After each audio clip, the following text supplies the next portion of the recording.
গ্রামের নাম মালতীপুর। গ্রামটা আর ৪-৫টা গ্রামের মতোই সুন্দর।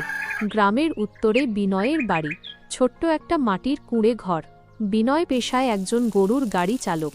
সাত সকালে ঘুম থেকে উঠে খাবার খেয়ে গরুর গাড়ি নিয়ে কাজের উদ্দেশ্যে বেরিয়ে পড়ে।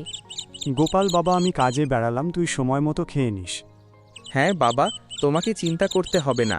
আসি রে বাবা। এই বলে বিনয় গরুর গাড়ি নিয়ে বেরিয়ে পড়ল। গোপালের মা গত বছর সাপের কামড়ে মারা গেছে। গ্রামে ভালো চিকিৎসালয় না থাকায় কবিতাকে বাঁচানো যায়নি।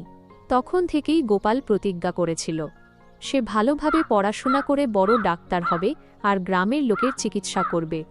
নিজের পড়াশোনার খরচা সে নিজেই জোগাড় করে নিতে চায়, তাই সে প্রতি সকালে বাড়ি বাড়ি দুধ দিয়ে আসে। ওই মালতীপুর গ্রামের বাজারে রয়েছে রতন চৌধুরীর এক মস্ত চালের গোডাউন।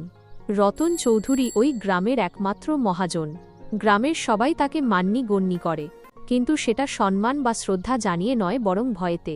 কি রাতুল মাঝি, শুনলাম তুমি নাকি এখন পাশের গ্রাম থেকে চাল নিতে শুরু করেছ?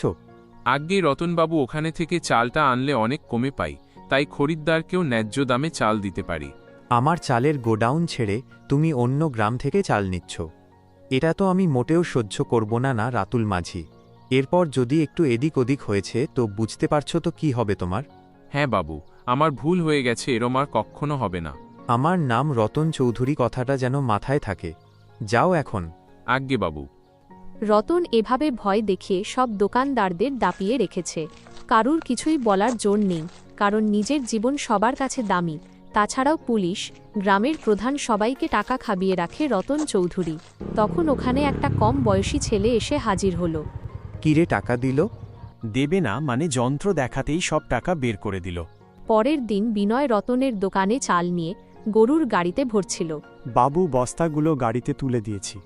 শোন, এগুলো বিমলের দোকানে দিয়ে আসবি আর আগের বারের টাকাগুলো চেয়ে আনবি। যা এবার। কিরে দাঁড়িয়ে রইলি যে, কথা কি কানে যাচ্ছে না? বাবু, আমার গতবারের ভ্যানের টাকা আর এখন ধরে মোট ৭০ টাকা হয়েছে, ওটা যদি দিয়ে দিতেন। হ্যাঁ, দিয়ায় পেয়ে যাবি। কত বড় সাহস হয়েছে তোমার কাছে টাকা চাইছে? তাই তো দেখছি, এর ব্যবস্থা পরে করব।